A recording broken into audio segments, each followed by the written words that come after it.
akan berusaha untuk memperbaikinya. Setuju Sehan? Nah Sehan, baiklah kita akan cari solusinya bersama. Sehan datang terlambat itu pasti punya alasan, bukan? Nah sekarang kalau ibu boleh tahu Sehan datang terlambat itu kira-kira apa penyebabnya? Karena sering datang seminar dan saya Oh, jadi Sehan itu sering berganda, main HP, sering terlambat itu dan datang terlambat. Apa kira-kira ya? Kamu tahu kan keinginan kelas kita? Nah, tahu. Kira-kira terlambat datang ke sekolah itu sesuai atau tidak dengan keinginan kelas kita? Mungkin tidak. Nah, kalau tidak, keyakinan kelas apa yang saya langgar? disiplin. Oke, saya disiplin. Nah, menurut kamu disiplin itu penting tidak Sehan? Penting itu membuat saya belajar yang tidak tepat waktu. Jadi apa namanya, disiplin itu sangat penting ya untuk menghargai waktu dan sangat bermanfaat, seperti Sehan bisa menghargai orang sekeliling Sehan. Kalau ada PR Sehan jadi tidak menuntut. Terus itu apa lagi, melatih rasa kepedulian. Nah sekarang sikap yang Sehan lakukan setelah Sehan tadi melakukan kesalahan ya, melakukan keinginan kita. Terus menurut Sehan apa yang akan Sehan lakukan selanjutnya? Yang saya bisa melakukan Bagus Sehan, berarti Sehan sudah melakukan sikap yang sangat baik, sudah meminta maaf kepada ibu.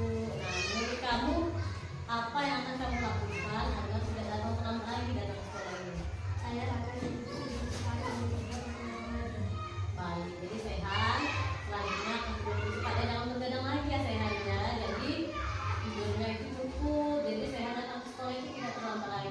Baik, jadi Sehan sudah menemukan solusi dari masalah Sehan itu kan. Nah sekarang nanti ibu akan berkoordinasi dengan orang tua Sehan supaya Sehan itu tidak datang terlambat lagi ke sekolah. Baik, mengerti Sehan? Oke, silakan masuk ke kelas.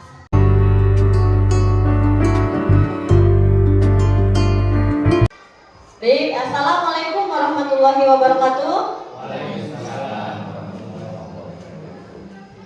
Pertama-tama yang saya hormati Ibu Kepala Sekolah SD Negeri Pengaturan serta rekan-rekan guru sekalian.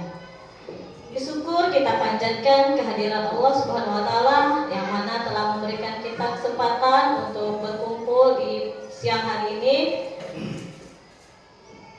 untuk membantu saya dalam membuat video yaitu diseminasi atau penyebaran budaya positif. Selawat seiring salam tidak lupa kita kepada Nabi besar kita Nabi Muhammad SAW. Baiklah, untuk memberkahi acara kita pada pagi hari ini, marilah kita membuka acara ini dengan bersama-sama melapaskan lapas basmalah. Bismillahirrahmanirrahim. Baiklah, selanjutnya yaitu kata sambutan dari Ibu Kepala Sekolah kepada Ibu, saya persilakan. Assalamualaikum warahmatullahi wabarakatuh. Selamat pagi menjelang siang, Bapak Ibu yang saya hormati, rekan-rekan guru dan staf. Sengaja kita berkumpul dalam acara ini yaitu dalam rangka pemaparan tentang penyebaran pemahaman budaya positif yang akan dibawakan oleh guru kita Ibu Jani Rahmana. Berkat izin dan ridhonya juga oleh Tuhan Yang Maha Kuasa sehingga kita sempat hadir dalam acara ini. Semoga acara kita ini berjalan dengan lancar. Ada beberapa hal harapan saya pada acara ini, semoga berjalan lancar, tidak ada halangan. Kemudian Ibu Jani Rahmana dalam tugasnya ini mendapat kesehatan, kemudian pada akhirnya nanti harapan kita semoga tercapai apa yang kita harapkan. Saya kira itu saja yang pesan singkat dari saya. Mari kita sama-sama pada waktunya nanti kita mendengarkan paparan dari Ibu Deni Ramana ini. Itu saja. Saya akhiri. Wassalamualaikum warahmatullahi wabarakatuh. Baiklah, terima kasih kepada Ibu Kepala Sekolah. Sebelum memulai acara pagi hari ini, kita ice breaking dulu ya. Kepada rekan-rekan guru diharap berdiri semuanya.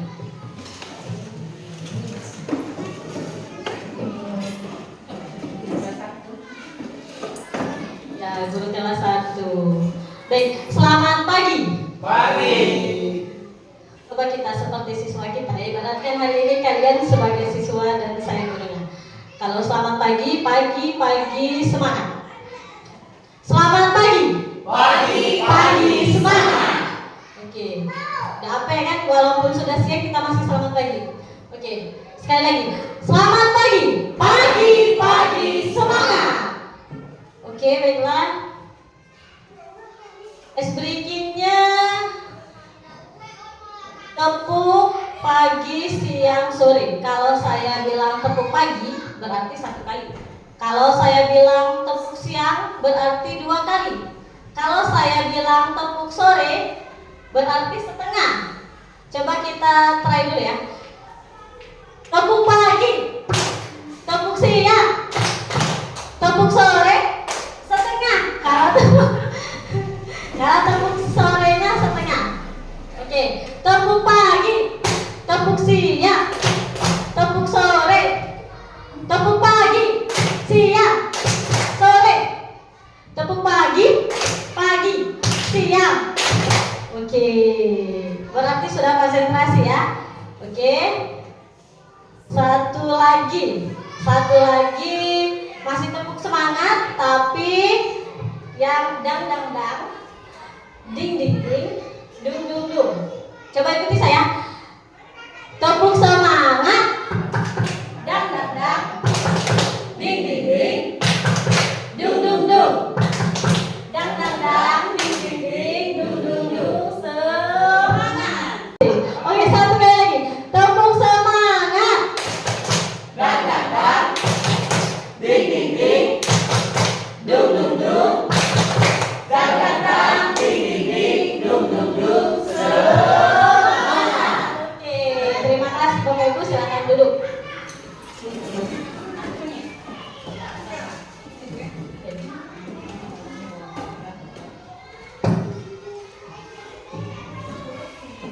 Baiklah Bapak Ibu Guru, terima kasih atas kesempatan kalian sudah meluangkan waktu untuk membantu saya dalam membuat video diseminasi penyebaran budaya positif untuk memenuhi tugas-tugas di modul 1.4 pendidikan guru penggerak angkatan 11 Kabupaten Musi Banyu. Nah, di sini saya perkenalkan dulu ada Bapak fasilitator kami yaitu Bapak Susanto dan Ibu pengajar praktik kami yaitu Ibu Husmita yang sering datang ke sini saat pendampingan individu. Adapun judul kita seperti yang saya sebutkan tadi yaitu diseminasi atau penyebaran pemahaman tentang budaya positif kepada rekan guru di SD Negeri Pengaturan. Nah, untuk mengawali materi kita pada pagi hari ini, kira-kira dalam pikiran Bapak Ibu guru sekalian terlintas apa itu budaya positif? Ada yang bisa menjawab?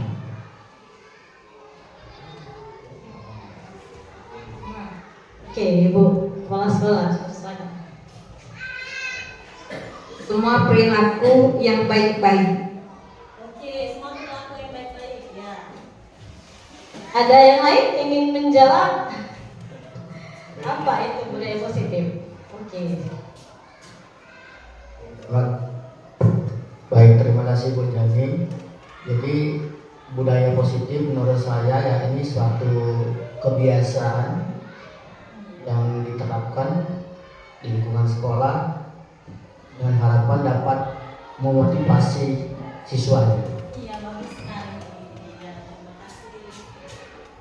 Ya bagus, terima kasih Bapak Ibu sekalian. Bagus, tadi budaya positif adalah perilaku baik yang diterapkan di sekolah. Nah sekarang saya akan menjelaskan dahulu yaitu pengertiannya. Budaya positif. Budaya positif merupakan perwujudan dari nilai-nilai atau keyakinan universal yang diterapkan di sekolah. Budaya positif dapat mendorong murid untuk mampu berpikir dan bertindak sebagai proses memerdekakan dirinya, sehingga murid mampu mandiri dan bertanggung jawab. Nah, konsep pendidikan menurut Ki Hajar Dewantara. Konsep pendidikan menurut Ki Hajar Dewantara melibatkan pengakuan akan pentingnya budaya dan lingkungan positif di sekolah yang menempatkan murid sebagai fokus utama. Dalam konsep Ki Hajar Dewantara, pendidikan bukan hanya tentang transfer pengetahuan, tetapi juga mencakup pembentukan karakter dan pengembangan potensi setiap murid. Oleh karena itu, menciptakan budaya dan lingkungan yang mendukung, inklusif, dan memberdayakan di sekolah menjadi kunci untuk mewujudkan visi pendidikan yang diinginkan. Jadi, konsep pendidikan menurut Ki Hajar Dewantara itu bukan tentang mentransfer ilmu saja, tetapi juga mencakup pembentukan karakter dan pengembangan potensi setiap murid kita di sekolah ini. Nah, adapun konsep inti dalam budaya positif ini, yang pertama yaitu adalah perubahan paradigma belajar. Yang kedua yaitu disiplin positif. Yang ketiga nilai-nilai kebajikan. Yang keempat kebutuhan dasar manusia. Yang kelima motivasi perilaku manusia. Posisi kontrol guru. Dan segitiga restitusi. Perubahan paradigma. Untuk membangun budaya yang positif, sekolah perlu menyediakan lingkungan yang positif, aman dan nyaman. Untuk apa? Agar murid-murid itu mampu berpikir, bertindak dan menciptakan dengan merdeka, mandiri dan bertanggung jawab. Jadi kalau misal di sekolah itu sudah aman, sudah nyaman, siswanya itu akan berperilaku positif dan juga itu harus dicontohkan oleh guru-gurunya melakukan perilaku-perilaku yang positif. Lazimnya disiplin dikaitkan dengan kontrol. Dalam hal ini kontrol guru dalam menghadapi murid. Adapun pembelajaran dengan paradigma baru. Pembelajaran dengan paradigma baru merupakan pembelajaran yang dirancang berdasarkan prinsip pembelajaran berdiferensiasi, sehingga peserta didik belajar sesuai kebutuhannya berdasarkan tahap perkembangan sesuai teori psikologi modern untuk mewujudkan profil pelajar Pancasila, di mana kita ketahui profil pelajar Pancasila itu yaitu mencakup beriman dan bertakwa kepada Tuhan Yang Maha Esa, terus seperti hafalkan lagu profil pelajar Pancasila. Belajar Pancasila, beriman dan bertakwa pada Tuhan Yang Esa, dan berakhlak mulia, berkebinekaan global, gotong royong mandiri, kreatif dan bernalar kritis. Nah, semua guru saya kira sudah memahami tentang profil pelajar Pancasila dan dimensi-dimensinya tersebut. Nah, selanjutnya itu miskonsepsi tentang teori kontrol. Dimana di sini ada ilusi misalnya di sini gambar yang pertama yaitu ilusi guru yang mengontrol murid seperti terlihat pada gambar. Terus ada ilusi bahwa kritik dan membuat rasa bersalah mampu menguatkan. Terus selanjutnya ilusi bahwa orang dewasa berhak memaksa. Yang terakhir yaitu ilusi bahwa semua penguatan positif, efektif dan bermanfaat. Miskonsepsi berarti semua itu sebenarnya ilusi guru mengontrol murid itu tergantung sama muridnya. Kalau muridnya ingin dikontrol oleh guru mungkin sesaat bisa, Tapi tidak ada sebenarnya orang itu yang ingin dikontrol. Mereka bisa mengontrol diri mereka sendiri, apalagi seperti norma, ilusi bahwa kritik dan membuat rasa bersalah mampu menguatkan. Kalau kita dalam penerapan restitusi, belum nyampe ke sana ya, tapi saya menjelaskan terlebih dahulu. Kritik dan membuat rasa bersalah itu mampu menguatkan itu salah. Karena jika seorang guru membuat murid merasa bersalah, nanti selanjutnya akan timbul rasa dendam kepada guru tersebut. Jadi itulah miskonsepsinya. Terus bahwa semua penguatan positif efektif dan bermanfaat. Mungkin penguatan positif itu ada yang bermanfaat dan efektif, tapi ada juga yang tidak efektif. Selanjutnya ilusi bahwa orang dewasa berhak memaksa. Orang dewasa itu tidak berhak memaksa, apalagi pada siswa kita. Kita itu tidak bisa memaksa siswa kita. Selanjutnya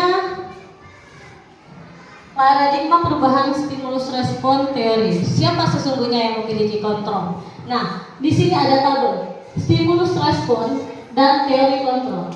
Di mana stimulus respon kita mencoba mengubah orang agar berpandangan sama dengan kita. Berarti kita itu seakan-akan memaksa. Tapi pada teori kontrolnya yang sebenarnya itu yang harus dilakukan, kita itu berusaha memahami pandangan orang lain tentang dunia. Bukan kita memaksa orang tersebut untuk berpandangan sama seperti kita. Selanjutnya, perilaku buruk dilihat sebagai suatu kesalahan. Padahal semua perilaku tersebut memiliki tujuan. Terus, orang lain bisa mengontrol saya. Sebenarnya yang bisa mengontrol diri kita sendiri itu hanyalah diri kita. Hanya Anda yang bisa mengontrol diri Anda sendiri. Selanjutnya, saya bisa mengontrol orang lain. Anda tidak bisa mengontrol orang lain. Tergantung dengan orangnya. Kalau dia ingin dikontrol oleh kita, bisa. Tapi kebanyakan tidak bisa, karena mereka sendiri tidak ingin dikontrol oleh kita. Selanjutnya, pemaksaan ada pada saat bujukan gagal. Padahal yang sebenarnya itu kolaborasi dan konsekuensi menciptakan pilihan-pilihan baru. Yang terakhir yaitu model berpikir menang atau kalah. Model berpikir menang atau menang, bukan menang atau kalah. Kalau kita dikontrol orang lain, kita tidak mau. Nah, sekarang saya ada permainan. Saya ada permainan untuk membuktikan tentang perubahan paradigma stimulus respon teori kontrol ini. Pada Bapak Ibu guru, silakan sesama temannya pegang tangannya, berpegangan tangan dua. Bapak sama Bapak. Dua semuanya dipegang. Nah, sekarang bagaimana cara kalian membujuk satu sama lain supaya mereka itu ingin melepaskan tangan kalian itu, atau kalian posisinya ingin mengontrol mereka seperti itu? Silakan coba lakukan. Bisa tidak kalian itu mengontrol orang lain dan orang lain mengontrol kalian? Silakan praktekkan sampai tangan itu lepas.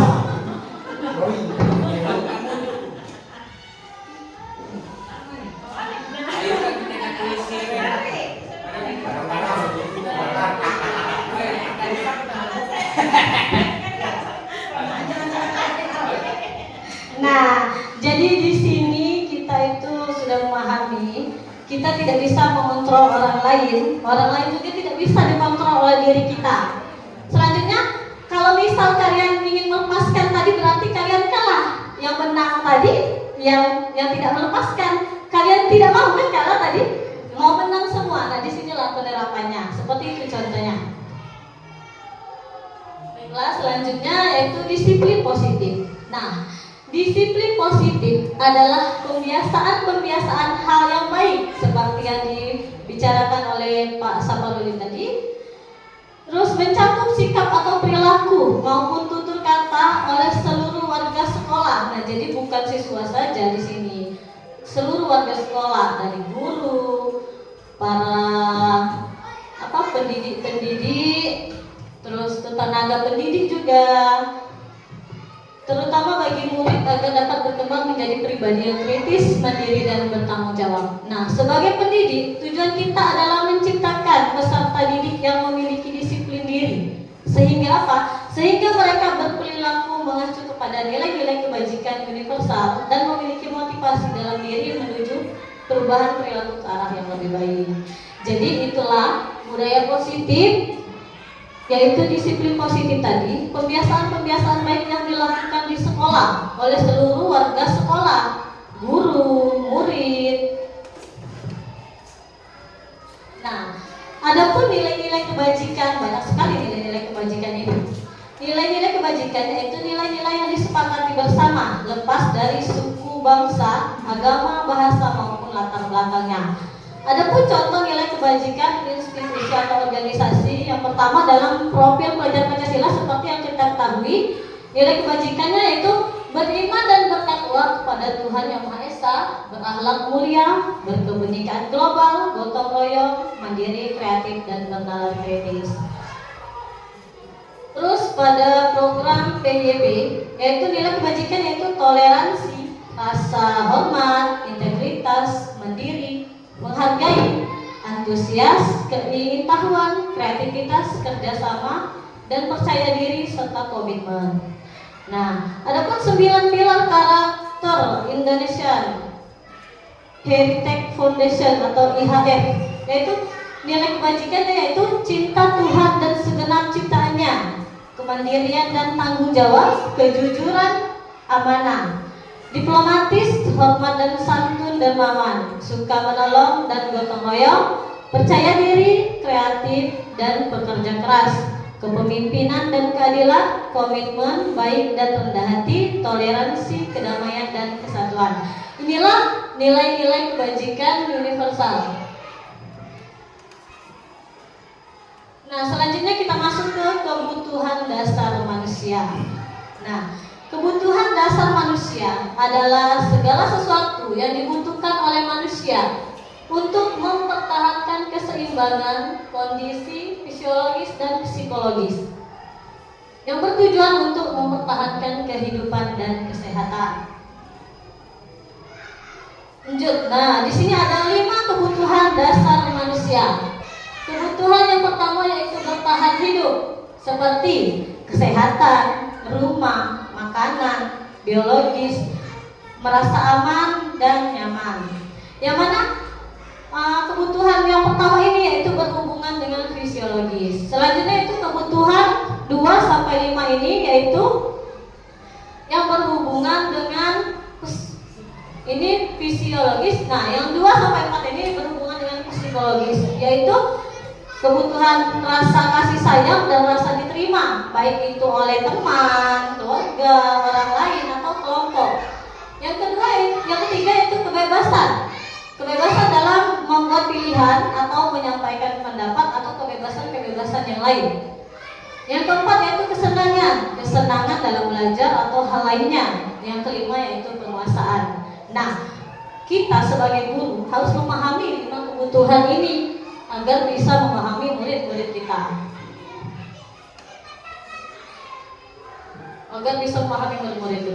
Jadi, jika kita memahami kelima kebutuhan dasar manusia ini, misal di sekolah kita ada murid yang bermasalah dari keluarganya, pasti kalau datang ke sekolah dia itu murung, tidak bersemangat, dan itu merupakan suatu kebutuhan dasar yang tidak tercukupi, begitu.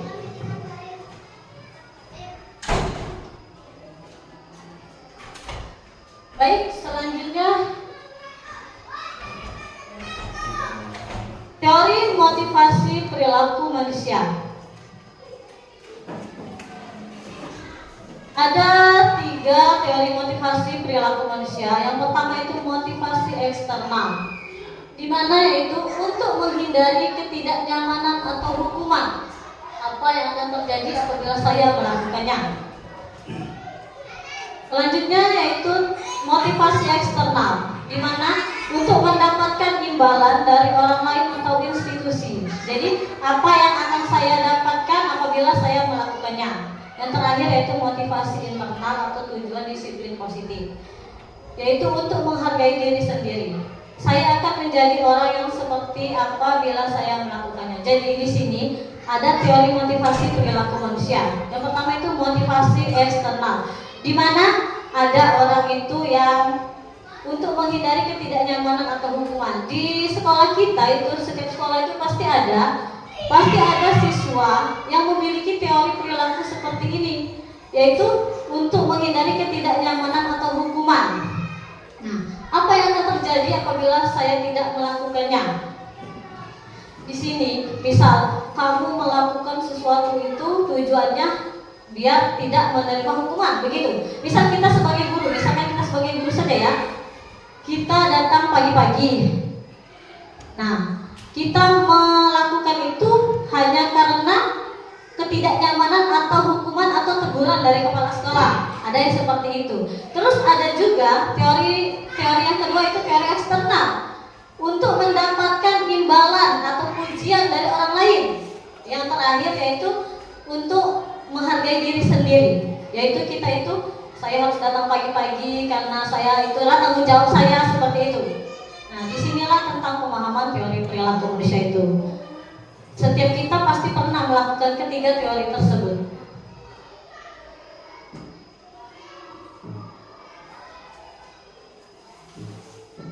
Oke, selanjutnya kita masuk di konsep disiplin dengan identitas gagal. Nah, kalau kita disiplin dengan memberikan hukuman, berarti itu sudah identitasnya gagal. Hukuman di sini bisa menyakitkan bagi siswa, tidak nyaman. Murid itu merasa takut, terus tuh memaksa murid menyembunyikan kesalahan, murid menjadi resah diri. Jadi identitas gagal di sini jika kita mendisiplin siswa kita, murid-murid kita dengan hukuman, otomatis kita itu sudah gagal menjadi seorang pendidik.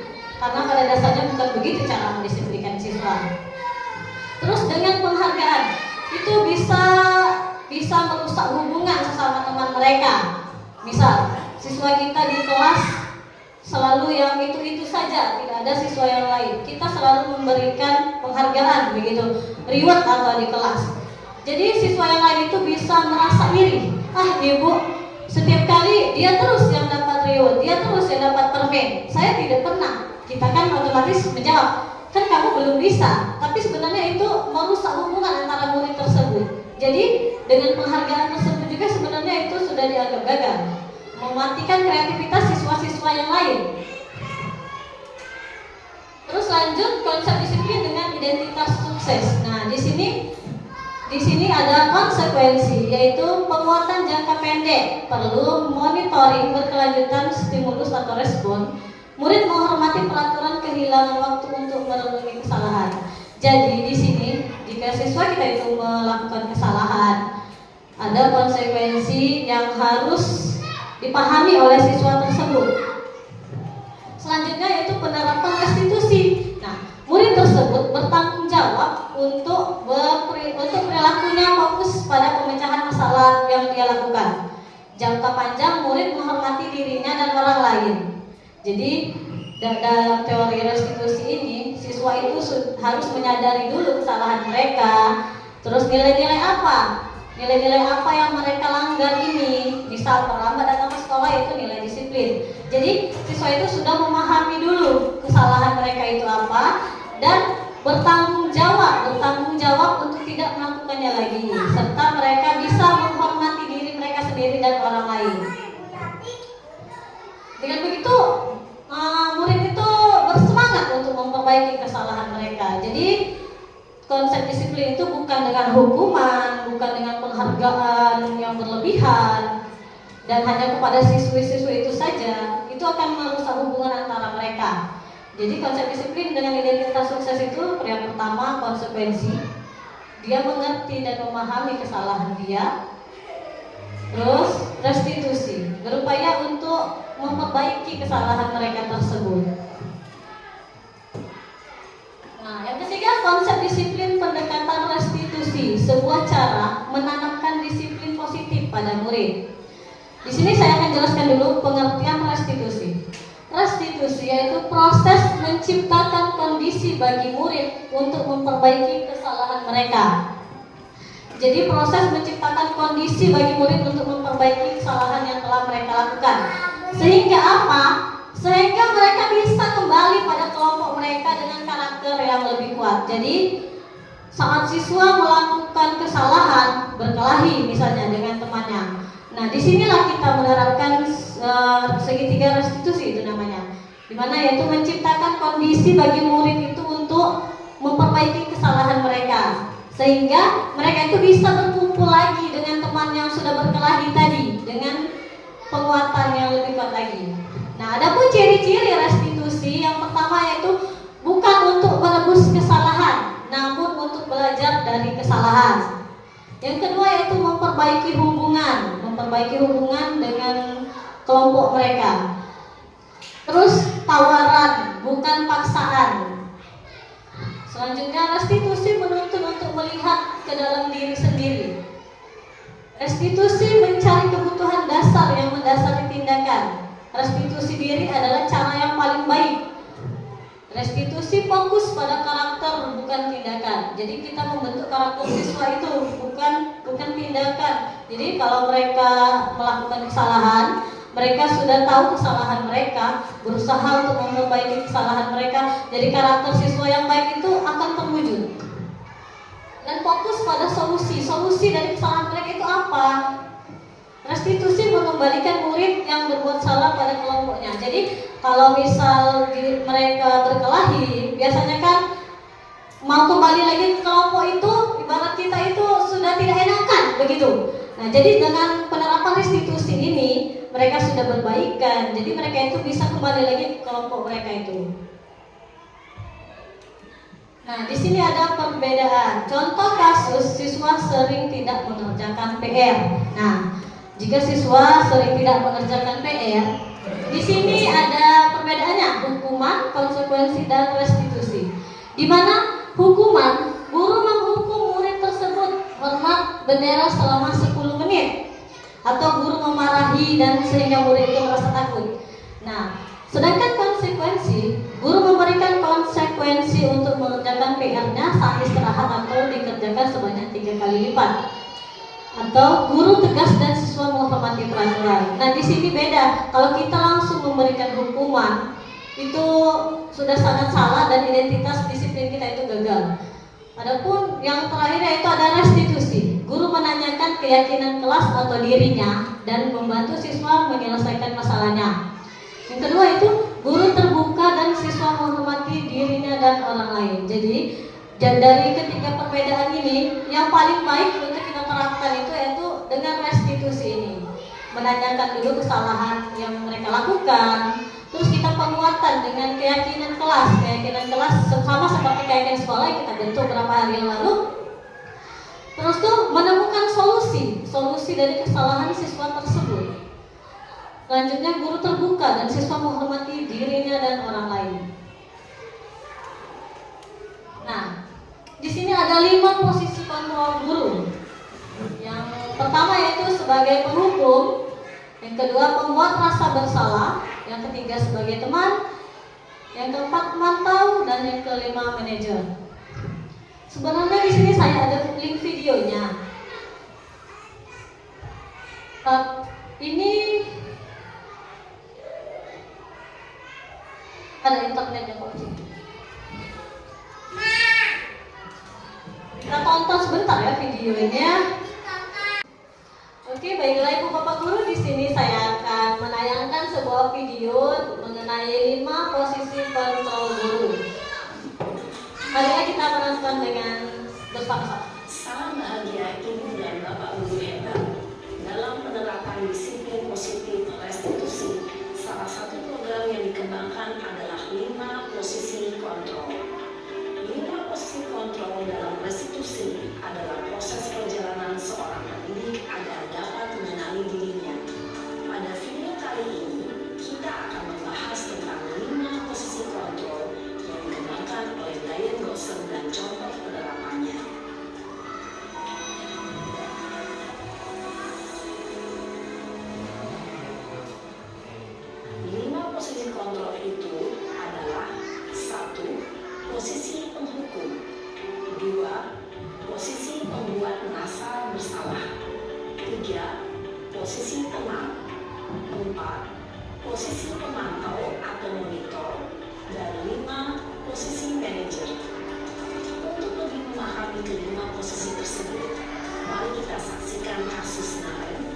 terlambat hadir 20 menit di sekolah dan melihat bagaimana kelima posisi kontrol dalam menghadapi masalah tersebut.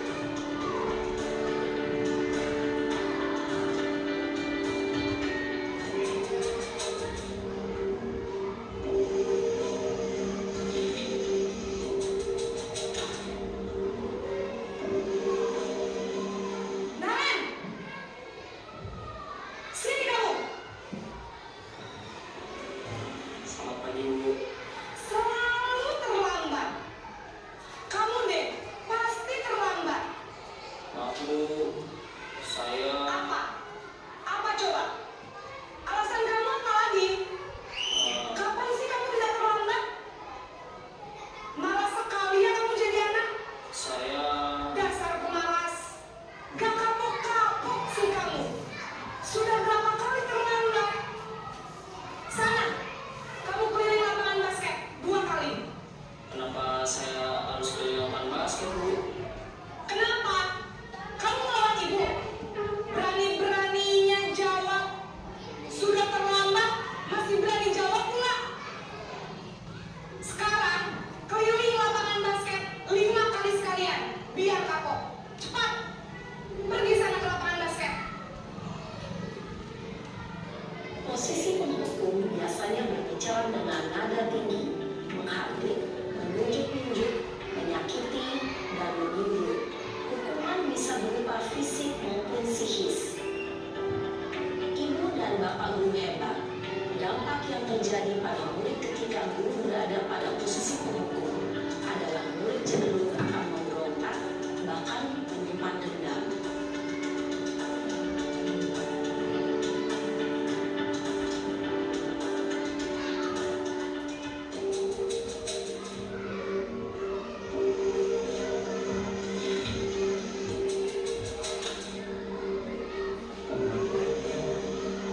Naren!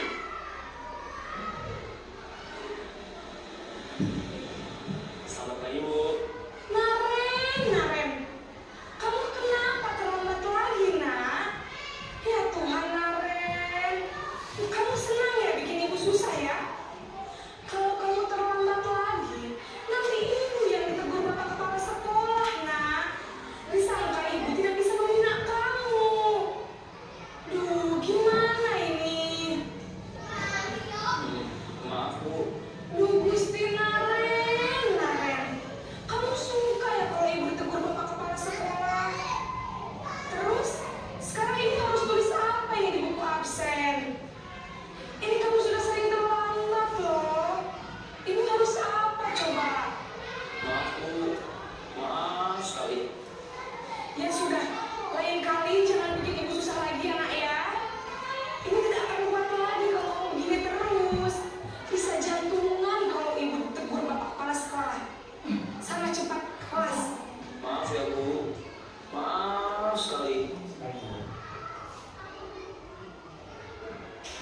Posisi pembuat rasa bersalah berbicara dengan nada tenang, cenderung lembut, namun kata-kata yang diutarakan membuat murid merasa menjadi orang yang gagal, memandang buruk dirinya sendiri, merasa tidak berharga, dan tidak sanggup membahagiakan orang lain. Ketika guru mengambil posisi pembuat rasa bersalah, murid akan menganggap dirinya yang bersalah dan ia akan menyimpan emosi negatif tersebut di dalam dirinya.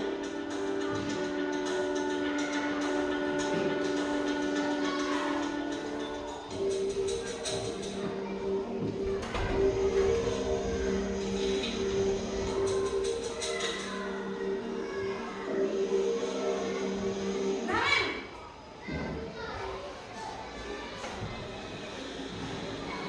Selamat pagi Bu. Wah, sudah jam berapa ini, nak?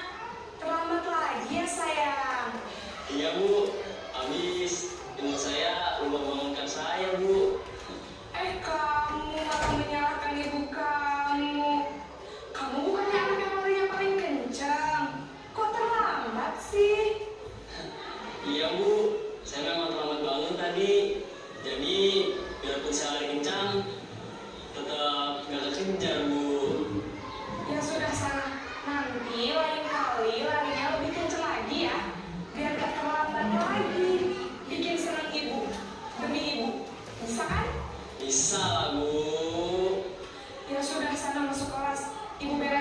absen kamu. Kamu ini ada saja.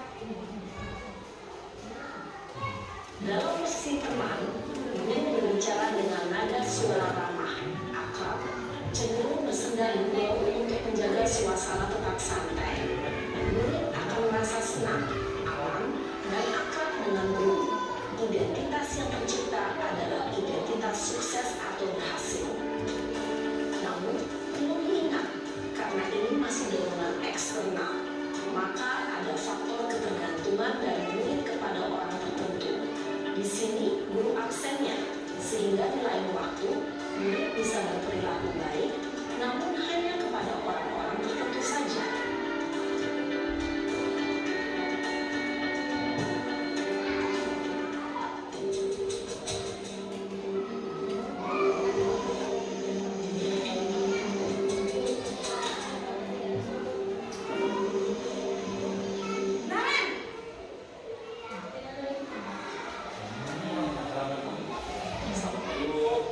Naren, apa peraturan sekolah kita tentang jam berapa kita harus masuk sekolah, nak?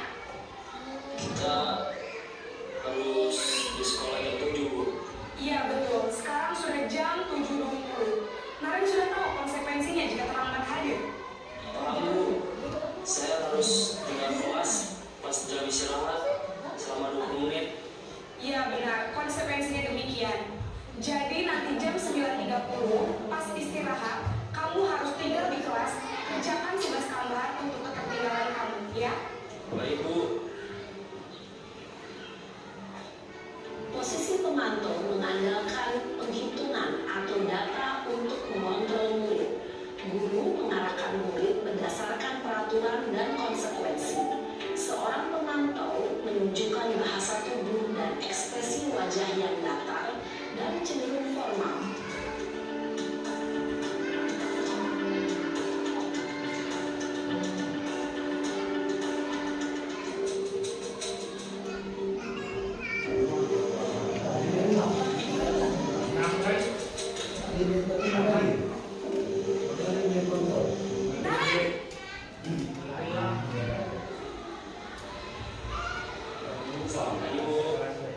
Selamat pagi, Naren. Maaf, Bu. Saya terlambat. Iya, sekolah masuknya jam 7, sekarang sudah jam 7.20. Jadi sekarang bagaimana ini, Naren? Maaf, Bu. Saya lupa setel alarm saya semalam. Baiklah, menurut kamu, keyakinan sekolah yang mana yang perlu kamu tingkatkan? Menghargai diri sendiri dan orang lain mungkin, ya, Bu. Setuju. Jadi, apakah Naren meyakini prinsip saling menghormati tersebut? Iya, Bu. Saya meyakininya. Apakah Naren bersedia memperbaiki masalah keterlambatan ini? Bersedia, Bu. Bagaimana kamu akan perbaiki masalah keterlambatan ini? Saya akan coba untuk tidak lupa menyetel alarm saya, Bu. Baik, kalau Naren mau menyetel alarm di rumah, ada orang yang kira-kira bisa bantu mengingatkan tidak? Ada, Bu. Kata saya, Kak Emma. Ada lagi selain Kak Emma? Selain Kak Emma, ada ibu saya. Baik, jadi yang mengingatkan Naren adalah Kak Emma dan ibu kamu ya? Kira-kira akan mulai setel alarm kapan ya, Naren? Setelah pulang sekolah, akan segera saya lakukan. Baik, jadi Naren akan setel alarm untuk bangun besok pagi dan akan diingatkan oleh kakak dan ibunda Naren ya? Ada lagi yang mungkin perlu dilakukan, Naren? Agar tidak terlambat bangun lagi. Tidak ada, Bu. Baik, Naren. Terima kasih untuk kerjasama kamu. Sekarang kamu perlu kembali ke kelas untuk belajar. Baik, Bu. Terima kasih. Posisi manajer adalah posisi kontrol yang disarankan untuk membimbing murid memiliki sikap disiplin yang positif, yaitu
tujuan kita pasti, yaitu menciptakan murid-murid yang mandiri, merdeka, dan bertanggung jawab. Semoga penggambaran 5 posisi kontrol yang telah diperlihatkan ini dapat menjadi ajang refleksi bagi kita semua, agar dapat terus mengasah dan menerapkan disiplin positif yang memerdekakan murid. Mari terus berlatih dan bersemangat. Selamat menerapkan. Salam dan bahagia, Ibu dan Bapak Guru. Hebat.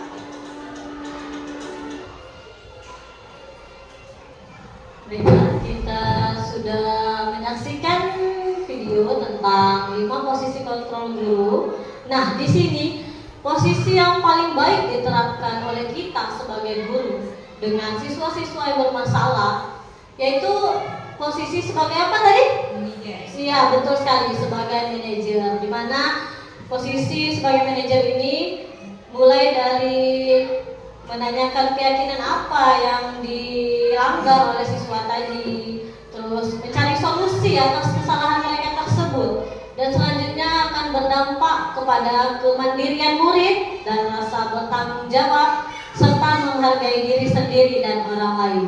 Jadi banyak sekali manfaat yang didapatkan dari posisi kontrol sebagai manajer ini.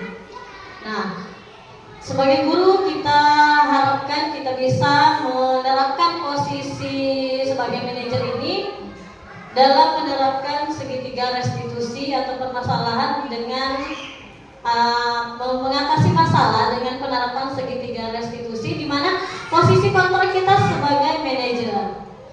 Itu yang dapat disampaikan dari cuplikan video tersebut.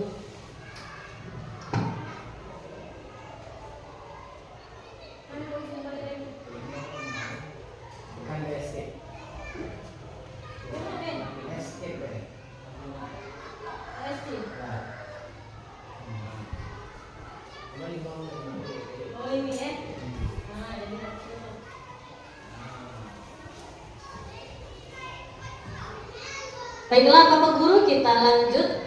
Sudah membahas 5 posisi kontrol tadi, di mana ada sebagai penghukum, pembuat rasa bersalah, teman, pemantau, dan manajer. Nah, di sini saya ada juga contoh penerapan 5 posisi kontrol. Siswa tidak memakai atribut atau perlengkapan sang pengacara. Sebagai penghukum seperti yang di video tadi, di sini kita sebagai penghukum yaitu kita berbicara kepada murid tersebut, yaitu patuhi aturan sekolah, lalu berdiri di depan barisan. Adapun jika kita sebagai posisinya sebagai pemantau, kamu sudah melanggar, apa peraturan dan konsekuensinya. Selanjutnya kita sebagai teman, ayolah yang tertib, buat Bu Guru bangga, kali ini tidak apa-apa kamu salah.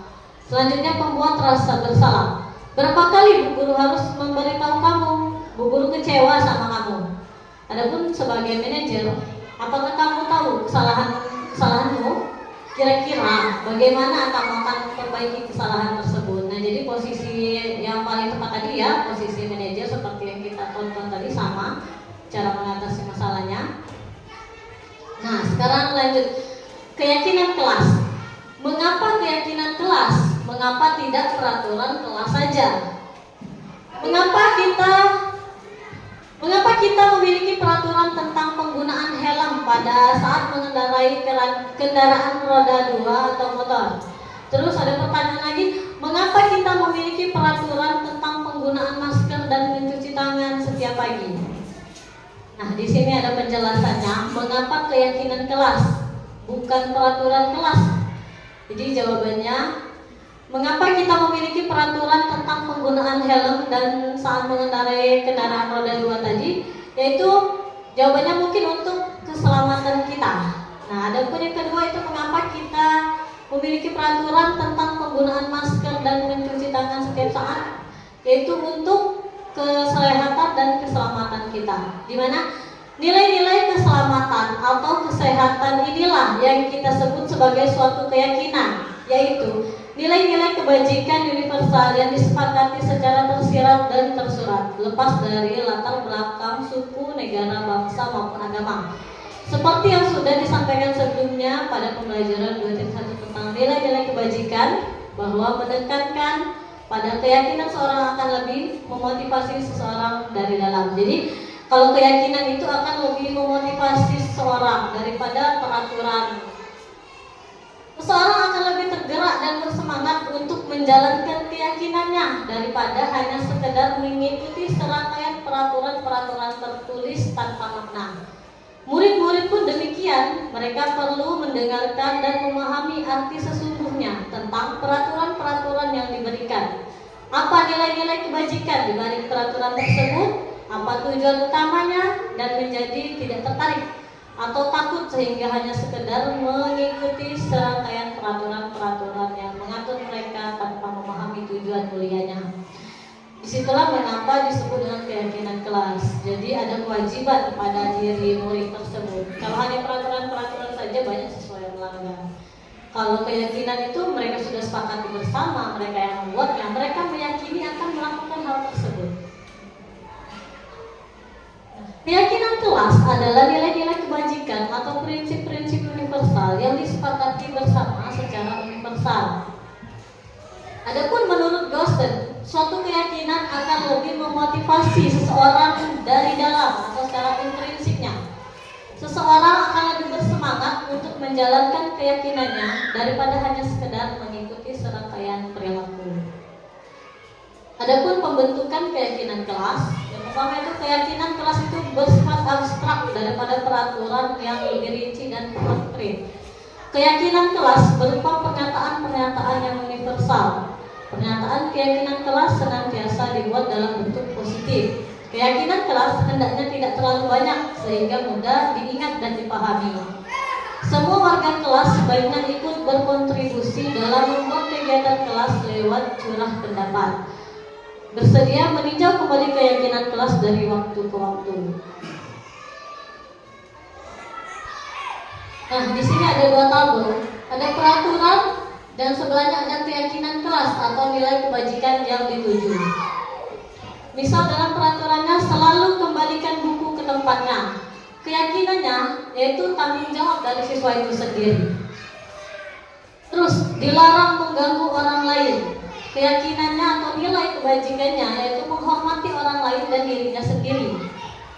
Hadir di sekolah 15 menit sebelum pembelajaran dimulai. Nilai kebajikannya yaitu menghormati orang lain, komitmen pada tujuan atau berkomitmen.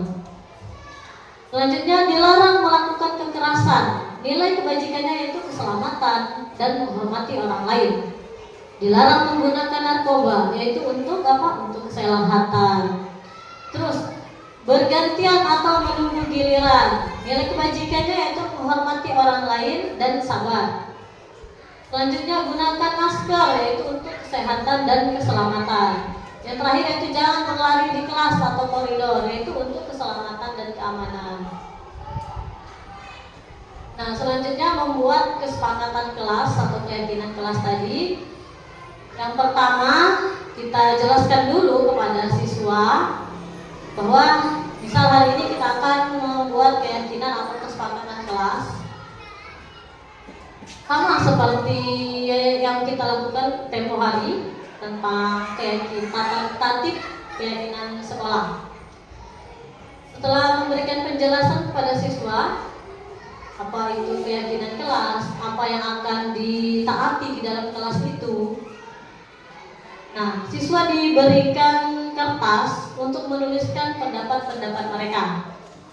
Selanjutnya, mereka akan menempelkan satu persatu ke depan. Jadi semua siswa itu sudah menuliskan pendapatnya dan menempelnya ke depan.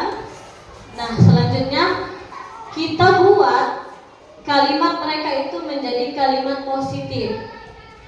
Misal, tidak boleh terlambat. Nah, kita buat di sana nilai kebajikannya berarti disiplin. Jadi keyakinannya itu disiplin. Seperti itu.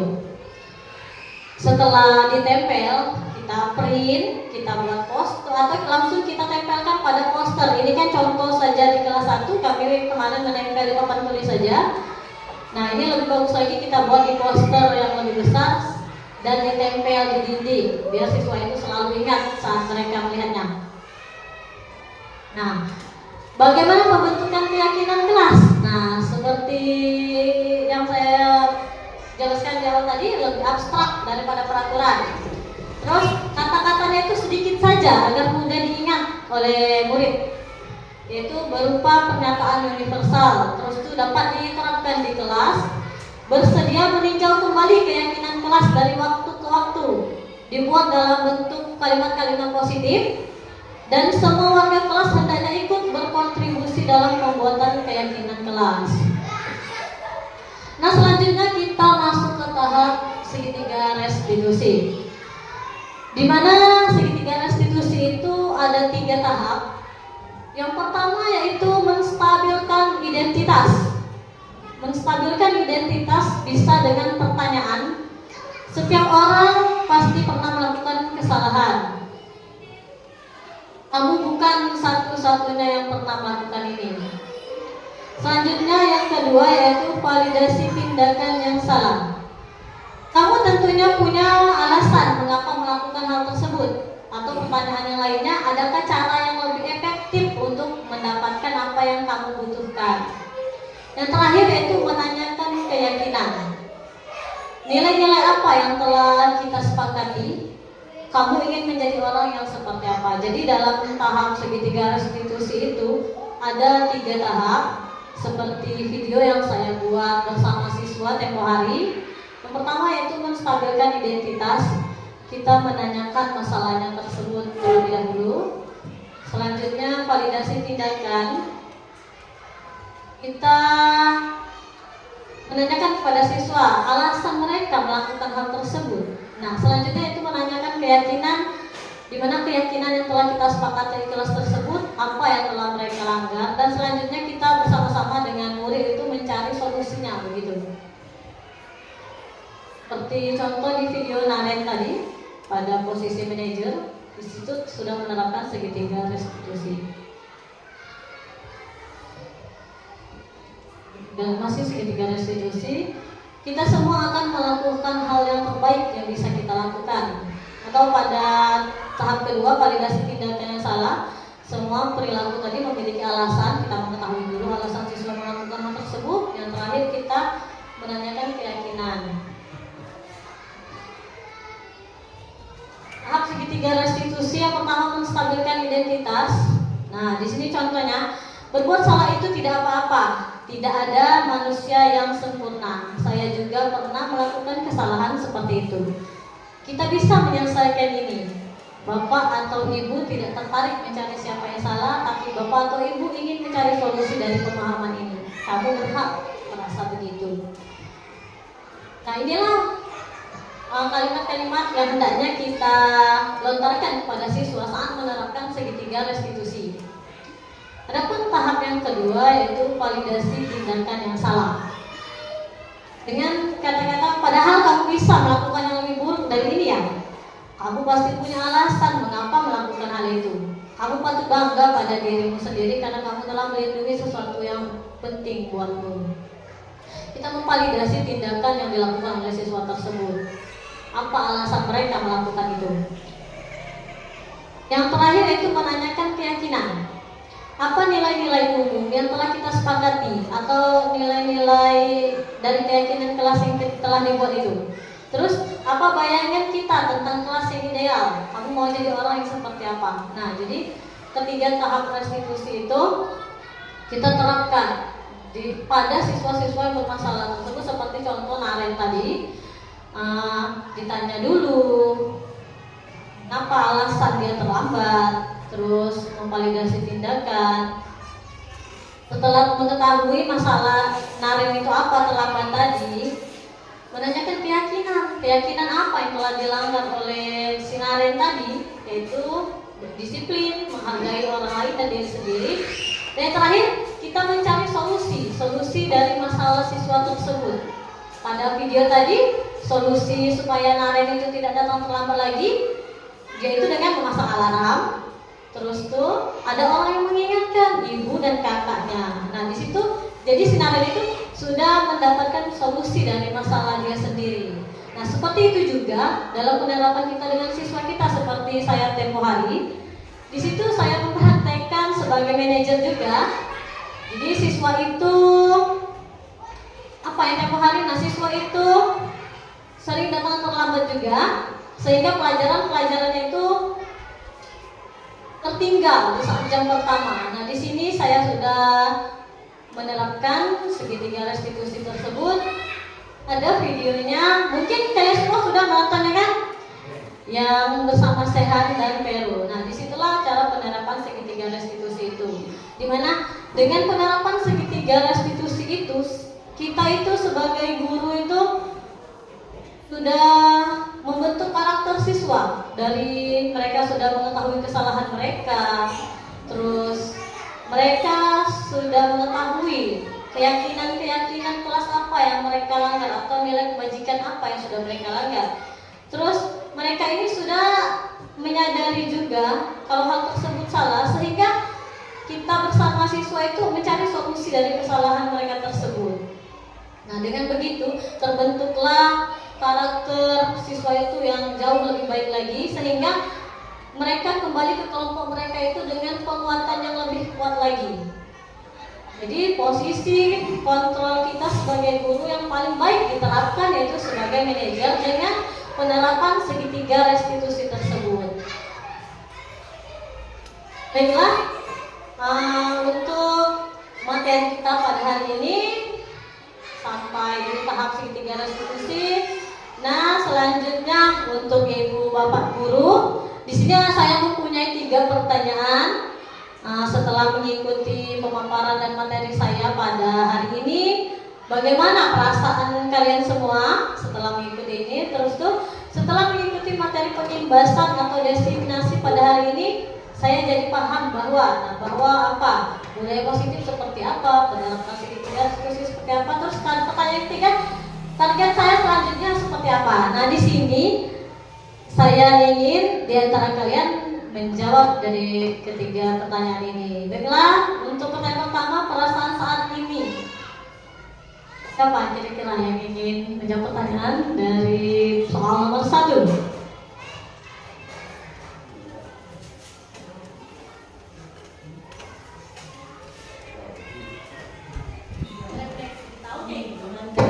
Baiklah. Oke, pada Pak Uci dipersilakan.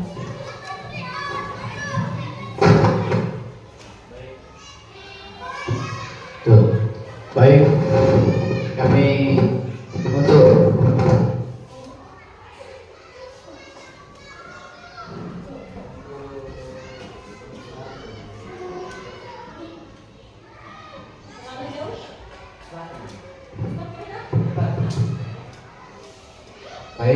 nomor 1, perasaan saat ini.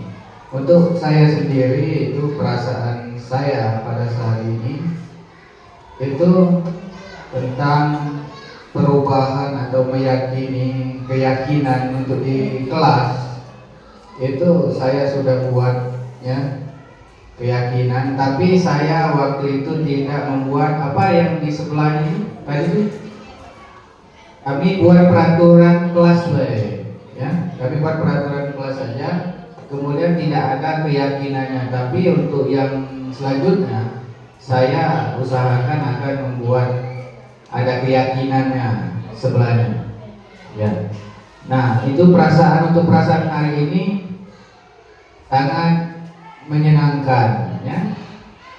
Kami mendapatkan materi dari Ibu Jani sangat jelas, dan semoga kami ke depan lagi dapat materi seperti yang baru-baru lagi ya. Terima kasih.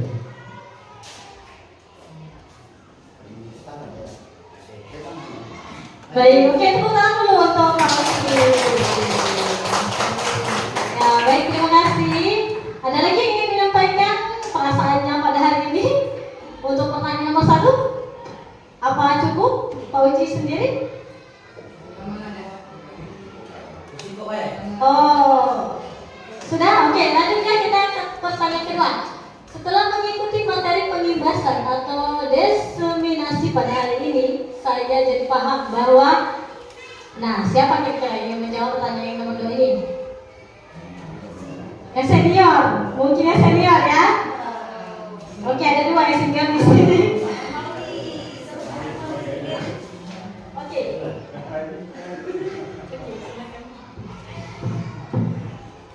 Baik,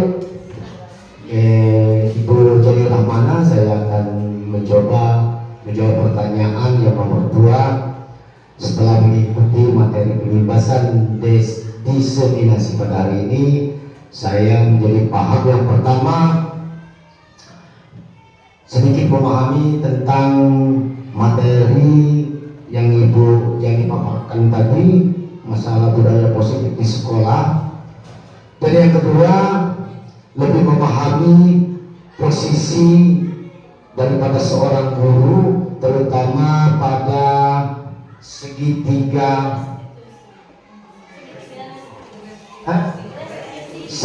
restitusi tadi. Jadi yang mana saya menyadari sendiri di sini sebagai seorang guru atau sebagai tenaga pendidik sangat merasa sekali banyak kekurangan yang diterapkan selama ini, dan tentunya dengan pemaparan yang Ibu lakukan pada hari ini menjadi motivasi bagi diri saya pribadi, dan juga tentunya saya berharap kepada rekan-rekan guru yang lain, semoga hal ini menjadi motivasi menjadi lebih baik lagi ke depannya. Dan dengan materi yang Ibu Jenny Rahmana sampaikan tadi tentunya sangat membuka pemikiran bahwa posisi seorang guru itu sangat banyak, dan tentunya situasi yang sudah dipaparkan itu sangat menginspirasi kami, terutama pada posisi guru yang sebagai manajer. Tentunya mudah-mudahan kedepannya bisa menjadi lebih baik lagi. Mungkin itu saja yang bisa saya sampaikan.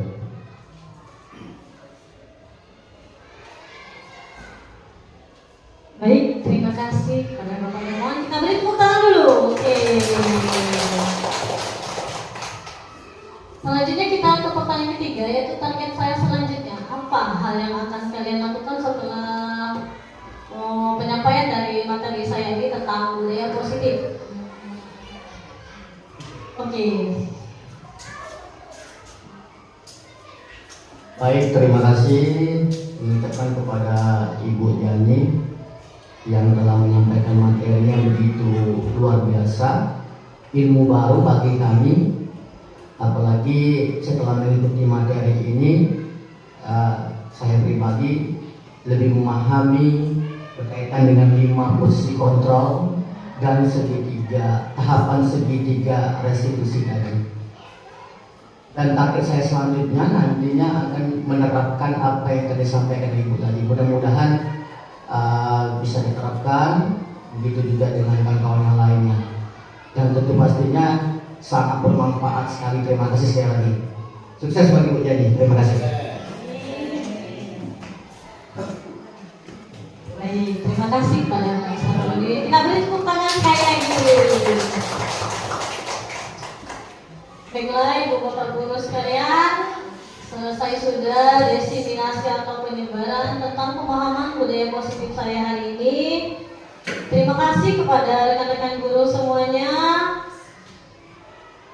Selanjutnya semoga kita sebagai pendidik ini bisa menerapkan apa dari materi-materi yang telah saya sampaikan tadi mengenai budaya positif, disiplin positif, di mana kebiasaan-kebiasaan positif yang kita terapkan di sekolah ini, terutama sebagai pendidik, memberikan contoh yang baik untuk murid-murid kita, sehingga murid-murid kita itu melakukan hal-hal itu yang baik.